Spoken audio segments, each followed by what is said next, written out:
அக்கா வாடாப்பா தம்பியா பிள்ளை, என்ன அதிசயமா இருக்கு. நீ என்ன மறந்தாலும் கூட பிறந்த பாசம் விட்டு போமாக்கா. அதான் உன் மகளை பொண்ணு கேட்க வந்திருக்கேன். அடி சக்கை நானா? ஏண்டா மச்சான், என் பொண்ணை இடுப்புல தூக்கி வச்சுக்க போறியா? உன் வசனத்துக்கு அவளுக்கு ஒத்தே வராது. உனக்கு நாங்க தரமாட்டோம். என்னத்தான் விளையாடுறீங்க? அக்கா மகங்கிற உரிமை இருக்குதுல்ல. அது மட்டும் இல்லக்கா, இப்ப நான் பெரிய பணக்காரன், சொந்த வீடு வாங்கிட்டேன்.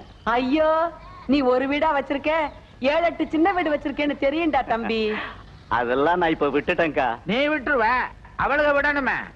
எங்க பொண்ணுக்கு நாங்களே மாப்பிள்ளை பாத்துட்டோம். முதல்ல நீ இடத்த காலி பண்ணு. அக்கா, என்ன என்ன பகைச்சுக்கிட்டு உன் பொண்ணுக்கு வேற ஒரு இடத்துல கல்யாணம் பண்ணிடுவியா? டேய், என்னடா சவால் விடுறியா? உன் உருட்டல் மிரட்டல எல்லாம் வேற எங்கேயாவது வச்சுக்க. என்னைக்கு நான் மூக்குத்தியை கழட்டி வச்சுட்டு குளிக்க போனப்ப அதை திருடிக்கிட்டு நீ வீட்டை விட்டு ஓடுனியோ, அன்னைக்கே தம்பிங்கிற பாசத்தை நான் தலைமுழுகிட்டேன். திருட்டு பைய வந்துட்டான். பொண்ணு கேட்க வந்த மூஞ்சிய பாரு. இன்னைக்கு அக்காவுக்கு மனசு சரியில்லை, இன்னொரு நாளைக்கு வரலாம். வருவேன். இன்னொரு மூக்குத்திய ரெடி பண்ண, இன்னொரு நாளைக்கு வந்து திருடிட்டு போட்டோம். பேமானி வரட்டு சாணி கரைச்சு மூஞ்சில ஊத்துற.